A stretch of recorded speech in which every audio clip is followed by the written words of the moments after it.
Bienvenidos a Archivos Ocultos, el canal donde exploramos los misterios más perturbadores y las historias que desafían toda explicación lógica. ¿Alguna vez tu mascota se ha quedado mirando fijamente a una esquina vacía? ¿Ha ladrado o maullado sin razón aparente en medio de la noche? ¿Has sentido que tu fiel compañero percibe algo que tus ojos no pueden ver? Las mascotas tienen sentidos más agudos que los nuestros. Pueden escuchar frecuencias que nosotros ignoramos, detectar olores imperceptibles y, según muchos creen, ver más allá del velo que separa nuestro mundo del otro lado. Hoy te traemos 6 historias reales y documentadas donde mascotas comenzaron a comportarse de manera inexplicable, aterrando a sus dueños y dejando preguntas que nunca fueron respondidas. Si te gustan estas historias, suscríbete a Archivos Ocultos y activa la campanita para no perderte ningún caso perturbador. Y ahora, prepárate para conocer lo que estos animales descubrieron en la oscuridad. Marcos nunca creyó en lo paranormal. Era un hombre práctico, ingeniero de profesión, que acababa de mudarse a un barrio tranquilo en las afueras de la ciudad. Su único compañero era Bruno, un pastor alemán de 3 años, leal y equilibrado. Nunca había dado problemas. Pero todo cambió una noche de octubre. Marcos estaba revisando unos planos en su escritorio cuando Bruno comenzó a gruñir. No era un gruñido común, era gutural, prolongado, cargado de un miedo que Marcos nunca había escuchado en él. El perro estaba frente a la ventana de la sala, con el pelaje erizado, las patas rígidas, mirando fijamente hacia la esquina de la calle. ¿Qué pasa, Bruno?, preguntó Marcos, acercándose. Pero cuando miró hacia afuera, no vio nada. Solo el farol de la esquina iluminando la calle vacía. Durante las siguientes semanas, la rutina se repitió. Siempre a la misma hora, entre las 2:15 y 2:30 de la madrugada, Bruno se paralizaba frente a esa ventana. Gruñía, ladraba, arañaba el vidrio con desesperación. Marcos instaló cámaras de seguridad, revisó las grabaciones una y otra vez. Nada. La calle estaba desierta. Una noche, desesperado por entender, Marcos decidió salir. Tomó una linterna y caminó hasta la esquina mientras Bruno aullaba desde adentro con una angustia desgarradora. Cuando llegó al lugar exacto donde su perro siempre miraba, sintió un frío antinatural que le caló hasta los huesos. Y entonces lo vio. En el borde de su visión periférica, apenas perceptible, había una silueta. Un hombre alto, completamente inmóvil, vestido con ropas oscuras. Cuando Marcos giró la cabeza para verlo directamente, la figura desapareció. Pero podía sentirlo. Sabía que seguía ahí. Corrió de vuelta a su casa, el corazón desbocado. Bruno lo recibió con lamentos, presionando su cuerpo contra las piernas de Marcos, temblando. Al día siguiente, Marcos investigó. Habló con vecinos ancianos que llevaban décadas en el barrio. Una señora, la señora Ramírez, palideció cuando mencionó la esquina. Ahí murió un hombre hace 30 años, susurró. Lo atropellaron y nunca encontraron al responsable. Dicen que quedó esperando que alguien reconozca lo que le pasó. Marcos sintió que el aire se le escapaba de los pulmones. Esa noche, Bruno se comportó diferente. No gruñó. Se sentó frente a la ventana con una quietud perturbadora, mirando hacia la esquina. Y entonces, hizo algo que heló la sangre de Marcos. Bruno levantó su pata delantera y la movió lentamente, de lado a lado, como si estuviera saludando, como lo haría un humano. Los ojos del perro, normalmente cálidos y leales, parecían vacíos, como si algo más estuviera mirando a través de ellos. Marcos sintió náuseas. Se acercó lentamente y susurró. ¿Bruno? El perro giró la cabeza hacia él con una lentitud antinatural. Y entonces, volvió a mirar hacia la esquina e hizo algo imposible. Asintió con la cabeza, con un movimiento deliberado, humano. Marcos abandonó esa casa 2 días después. Bruno volvió a ser normal en el nuevo hogar, pero hay noches en que Marcos despierta sudando, recordando esa mirada vacía y ese saludo imposible. Y se pregunta, ¿qué fue lo que realmente vio su perro en esa esquina? ¿Y por qué parecía estar comunicándose con ello?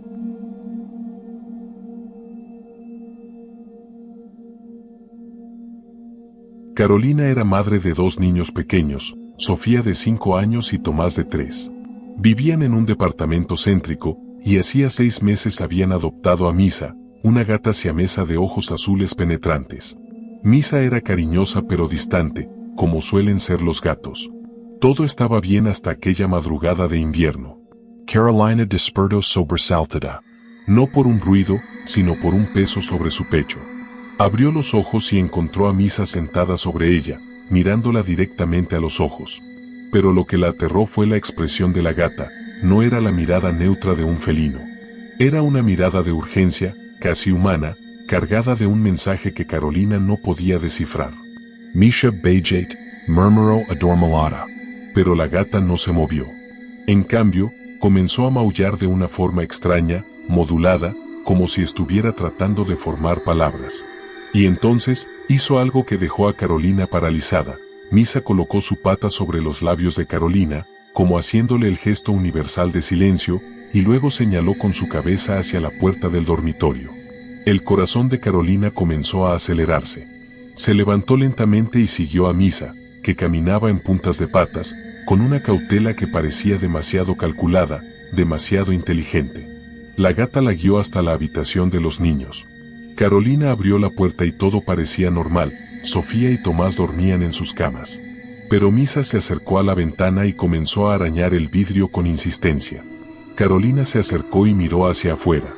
Al principio no vio nada, pero entonces, en el callejón detrás del edificio, distinguió una figura. Un hombre con una capucha estaba apilando algo contra la pared trasera del edificio. Cages, trapos, bidons. Y entonces comprendió con horror, estaba preparando un incendio.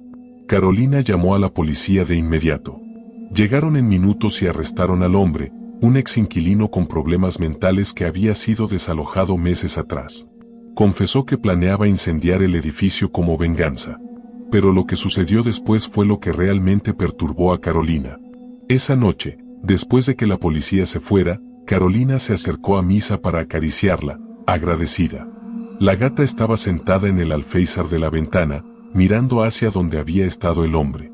Y entonces, Carolina escuchó algo que la hizo sentir un escalofrío profundo. Misa abrió la boca y emitió un sonido. No fue un maullido. Fue una voz. Ronca, gutural, pero claramente articulada. Peligro. Carolina retrocedió, el terror apoderándose de ella. Misa giró la cabeza hacia ella y parpadeó lentamente.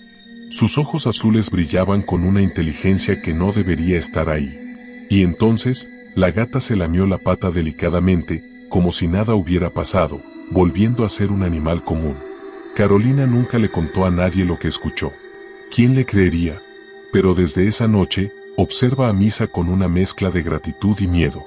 La gata salvó a su familia, sí. Pero ¿cómo supo?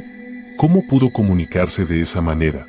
Y lo más inquietante, cuando Carolina ve a Misa sentada, observando, a veces tiene la terrible sensación de que no está mirando a un gato, sino a algo mucho más antiguo, algo que eligió la forma de un gato para caminar entre nosotros. Roberto vivía solo en una casa heredada de su abuela. Cuando ella falleció, decidió quedarse con Pancho, un loro gris africano que la señora había tenido durante más de 20 años. Pancho conocía docenas de frases, imitaba voces, era entretenido. Pero nunca había dicho ciertas cosas. Todo comenzó un mes después del funeral. Roberto trabajaba desde casa, y durante el día, Pancho parloteaba normalmente, «Hola Roberto, quiero galleta», las cosas usuales. Pero una tarde, mientras Roberto estaba en una videollamada de trabajo, escuchó la voz de su abuela. «Robertito, mi amor, ¿ya comiste?» Se quedó helado. Era la voz exacta de su abuela, el tono, las inflexiones, todo. Miró a Pancho, que estaba en su jaula, limpiándose las plumas. «Pancho, ¿fuiste tú?», preguntó, aunque ya sabía la respuesta. El loro no respondió. Roberto sacudió la cabeza, pensando que era su mente jugándole trucos, procesando el duelo. Pero las cosas empeoraron. Comenzó a escuchar conversaciones. No frases sueltas, sino diálogos completos.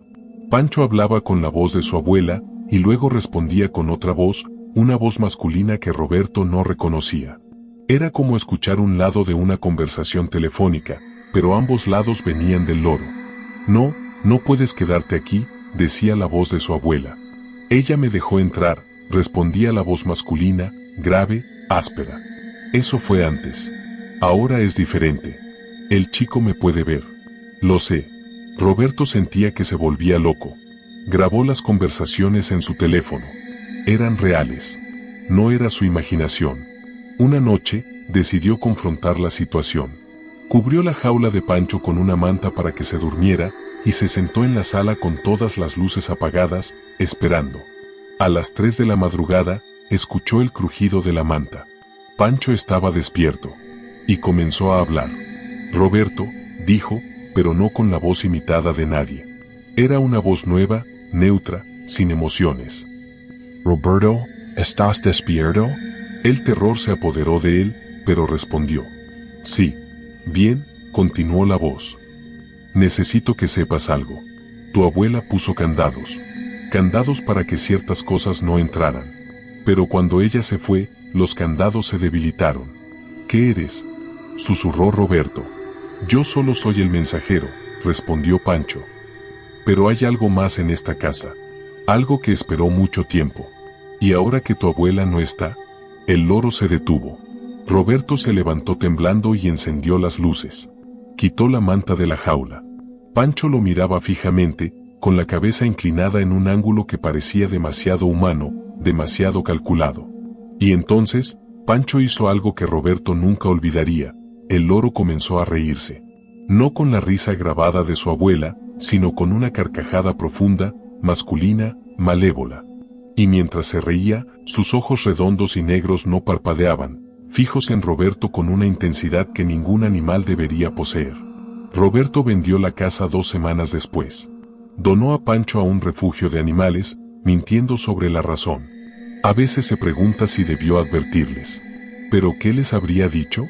¿Que el loro habla con los muertos? ¿Que hay algo más usando al animal como puerta de entrada? Aún tiene las grabaciones en su teléfono. Nunca las ha borrado, pero tampoco se atreve a escucharlas de nuevo.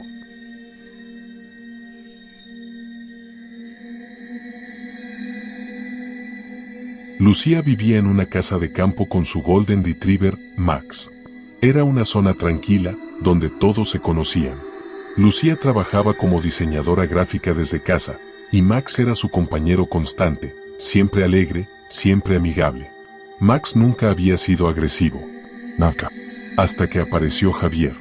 Javier era el nuevo vecino, un hombre de unos 40 años, educado, sonriente. Se había mudado a la casa de al lado hacía 2 semanas. Lucía lo había saludado un par de veces, conversaciones breves y cordiales. Un sábado por la tarde, Javier tocó la puerta. Lucía se acercó a abrir, pero antes de que pudiera girar la manija, Max se interpuso. El perro, que normalmente corría a saludar a cualquier visita, se plantó frente a la puerta con una rigidez alarmante. Max, quítate, dijo Lucía, pero el perro no se movió. Abrió la puerta solo una rendija. Javier estaba ahí, sonriendo. Hola, Lucía. ¿Tienes azúcar? Me quedé sin. Antes de que pudiera responder, Max comenzó a gruñir. Pero no era un gruñido normal. Era un sonido continuo, vibrante, que parecía salir desde lo más profundo de su pecho. El perro no apartaba los ojos de Javier. Lo siento, está un poco nervioso hoy, se disculpó Lucía, confundida. Déjame traer el azúcar. Pero cuando intentó moverse, Max la bloqueó con su cuerpo, manteniéndola atrás. Javier seguía sonriendo, pero había algo en sus ojos ahora, algo frío. ¿Está todo bien?, preguntó él. Sí, solo, dame un segundo. Cerró la puerta, el corazón latiéndole más rápido de lo normal. Max no se relajó. Se quedó frente a la puerta, el pelaje erizado, un temblor recorriéndole el cuerpo. Lucía trajo el azúcar y abrió la puerta nuevamente, esta vez conteniendo a Max con una mano. Javier extendió la mano para recibir el paquete, y en ese momento, Max hizo algo imposible. El perro se puso en 2 patas, como un humano parado, y colocó sus patas delanteras sobre los hombros de Lucía, empujándola hacia atrás con fuerza. No fue un salto juguetón. Fue un movimiento deliberado, protector, casi humano. Y mientras lo hacía, Max miraba fijamente a Javier, con los labios retraídos mostrando todos sus dientes. Y entonces, Max ladró. Pero no fue un ladrido. Fue un sonido que sonó aterradoramente similar a una palabra. No. Javier dejó de sonreír. Dio un paso atrás, murmuró una disculpa rápida, y se fue. Lucía cerró la puerta, temblando. Max volvió a cuatro patas y se sentó frente a ella, respirando pesadamente, sin dejar de mirar la puerta. Esa noche, Lucía no pudo dormir. Algo en la reacción de Max la perturbó profundamente. A la mañana siguiente, decidió investigar. Buscó información sobre Javier en internet, llamó a la inmobiliaria que había gestionado el alquiler. Lo que descubrió la dejó helada. Javier había sido arrestado 3 años atrás en otra ciudad por acoso y había una orden de restricción en su contra de 2 mujeres diferentes. Había mentido en su solicitud de alquiler. Lucía llamó a la policía. Cuando fueron a la casa de al lado, encontraron que Javier había huido durante la noche. Pero lo que realmente aterró a Lucía fue lo que encontró en su patio trasero 2 días después, huellas de botas junto a su ventana. Huellas recientes. Javier había estado espiándola. Max lo había sabido. Desde el primer momento, el perro había percibido algo que ella no pudo ver. Desde entonces, Lucía observa a Max de manera diferente. El perro volvió a ser el mismo de siempre, amigable y juguetón. Pero a veces, cuando están solos, Lucía jura ver algo en los ojos de Max, una comprensión profunda, una inteligencia que va más allá de lo animal. Y se pregunta, ¿cómo supo?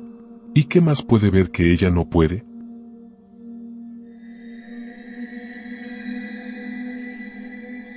Lucía vivía en una casa de campo con su Golden Retriever, Max. Era una zona tranquila, donde todos se conocían. Lucía trabajaba como diseñadora gráfica desde casa, y Max era su compañero constante, siempre alegre, siempre amigable. Max nunca había sido agresivo. Nunca. Hasta que apareció Javier. Javier era el nuevo vecino, un hombre de unos 40 años, educado, sonriente. Se había mudado a la casa de al lado hacía 2 semanas. Lucía lo había saludado un par de veces, conversaciones breves y cordiales. Un sábado por la tarde, Javier tocó la puerta. Lucía se acercó a abrir, pero antes de que pudiera girar la manija, Max se interpuso.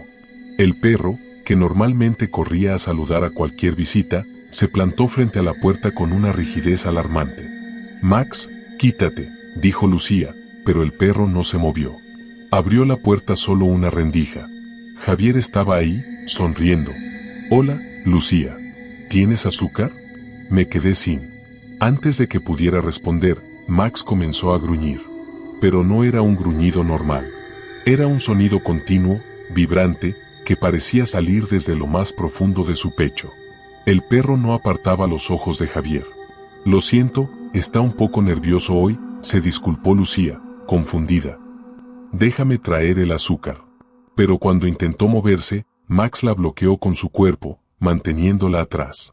Javier seguía sonriendo, pero había algo en sus ojos ahora, algo frío. «¿Está todo bien?», preguntó él. «Sí, solo, dame un segundo». Cerró la puerta, el corazón latiéndole más rápido de lo normal. Max no se relajó. Se quedó frente a la puerta, el pelaje erizado, un temblor recorriéndole el cuerpo. Lucía trajo el azúcar y abrió la puerta nuevamente, esta vez conteniendo a Max con una mano. Javier extendió la mano para recibir el paquete, y en ese momento, Max hizo algo imposible. El perro se puso en 2 patas, como un humano parado, y colocó sus patas delanteras sobre los hombros de Lucía, empujándola hacia atrás con fuerza. No fue un salto juguetón. Fue un movimiento deliberado, protector, casi humano.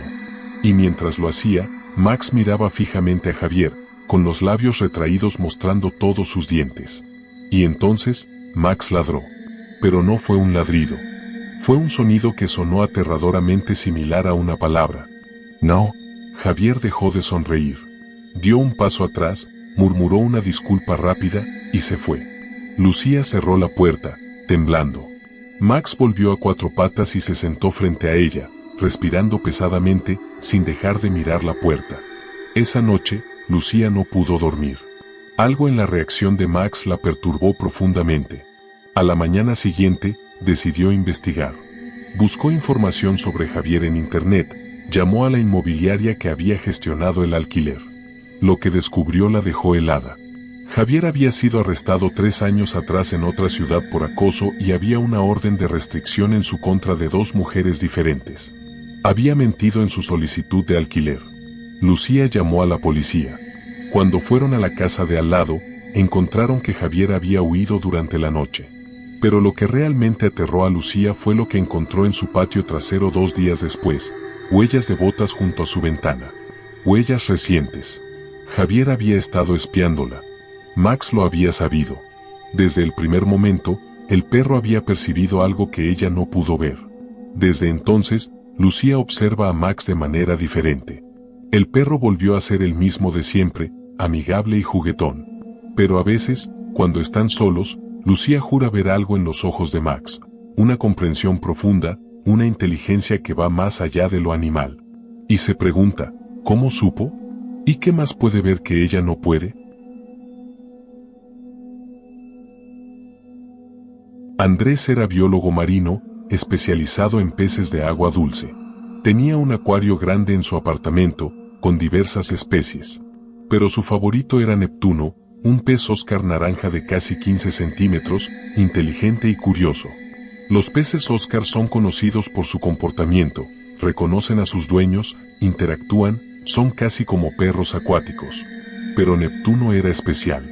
Parecía entender a Andrés de una forma que iba más allá de los reflejos condicionados. Todo cambió una noche de abril. Andrés llegó tarde a casa después de una cena con colegas. Encendió la luz de su apartamento y miró el acuario, como siempre hacía. Y se quedó paralizado. Neptuno no estaba nadando. El pez estaba completamente inmóvil en el centro del acuario, suspendido en el agua, con los ojos abiertos, mirando directamente hacia Andrés. No se movía. Ni las aletas, ni las branquias, nada. ¿Neptuno? Llamó Andrés, acercándose.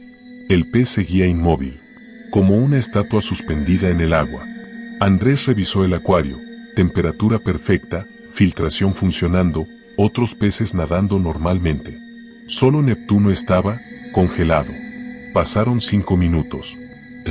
El pez no se movía, pero tampoco flotaba. Estaba vivo, eso era claro, pero completamente quieto, con esa mirada fija en Andrés. Y entonces, algo cambió en la expresión del pez. Andrés sabe que suena ridículo, que los peces no tienen expresiones faciales.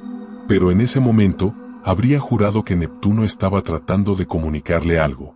Había urgencia en esos ojos redondos y fríos. De pronto, Neptuno se movió. Pero no nadó. Se lanzó contra el vidrio del acuario con una fuerza brutal, una y otra vez, como si estuviera tratando de salir, de llegar a Andrés. Neptuno para. Gritó Andrés, alarmado. El pez se detuvo. Volvió a quedarse inmóvil. Y entonces, hizo algo imposible. Neptuno presionó su cuerpo contra el vidrio y comenzó a arrastrarse hacia arriba, desafiando la gravedad, como si el agua no existiera. Sus aletas no se movían. Simplemente, subía. Lenta, deliberadamente, manteniendo el contacto con el vidrio, hasta que estuvo a la altura de los ojos de Andrés. El terror se apoderó de él. Esto no era posible. Los peces no pueden hacer eso. Andrés extendió la mano temblorosa y tocó el vidrio, justo donde estaba Neptuno. El pez presionó su cabeza contra ese punto, del otro lado del cristal. Y entonces, Andrés sintió algo. Un hormigueo en su mente, imágenes que no eran suyas. Vio su edificio desde afuera. Vio cables expuestos en el sótano. Vio chispas. Vio fuego. Retrocedió, jadeando. Neptuno cayó de vuelta al agua y comenzó a nadar erráticamente, como si algo lo hubiera liberado. Andrés, todavía temblando, salió al pasillo. Bajó las escaleras hasta el sótano. Cuando abrió la puerta de la sala de máquinas, el olor a quemado lo golpeó. Había humo. Los cables del sistema eléctrico estaban sobrecalentados, a punto de provocar un incendio. Llamó a emergencias de inmediato. Los bomberos llegaron y confirmaron que el edificio había estado a minutos de un incendio catastrófico. Andrés volvió a su apartamento en shock. Se acercó al acuario. Neptuno nadaba normalmente ahora, como si nada hubiera pasado. ¿Cómo? Comenzó Andrés, pero no terminó la pregunta. Durante las siguientes semanas, observó a Neptuno constantemente. El pez volvió a su comportamiento normal. Pero Andrés no podía olvidar lo que había visto, lo que había sentido. Investigó. Leyó estudios sobre la capacidad cognitiva de los peces, sobre comportamientos anómalos, sobre animales que parecían poseer conocimientos imposibles. No encontró respuestas. Pero lo que más lo perturba es esto. 2 meses después del incidente, Andrés estaba trabajando en su computadora cuando sintió que lo observaban. Giró la cabeza hacia el acuario. Neptuno estaba flotando frente al vidrio, completamente inmóvil de nuevo, mirándolo fijamente. Y en la superficie del agua, como si alguien lo hubiera dibujado con un dedo invisible, apareció un patrón, círculos concéntricos que no deberían formarse sin causa. Andrés contó los círculos. 7. 7 días después, su madre, que vivía en otra ciudad, sufrió un derrame cerebral. Sobrevivió, pero los doctores dijeron que si hubiera llegado al hospital 6 horas después, habría sido fatal. Andrés había llamado para verla ese día porque tenía un mal presentimiento. Aún tiene a Neptuno. Aún lo cuida. Pero hay noches en que Andrés se despierta y mira hacia el acuario iluminado, y ve a ese pez observándolo desde el agua. Y se pregunta, ¿qué más sabe Neptuno? ¿Qué otras advertencias está tratando de darle? ¿Y qué tipo de conciencia habita en ese pequeño cuerpo naranja suspendido en el agua? Hay cosas que la ciencia no puede explicar. Y Andrés, el biólogo escéptico, ahora vive con el conocimiento de que su mascota ve cosas que él no puede ver. Y que, de alguna forma imposible, está tratando de protegerlo. Gracias por acompañarnos en estas historias perturbadoras de archivos ocultos. Si te gustó este contenido, no olvides darle like, suscribirte y compartir con alguien que disfrute de lo inexplicable. Y recuerda, la próxima vez que tu mascota actúe de manera extraña, tal vez deberías prestar atención.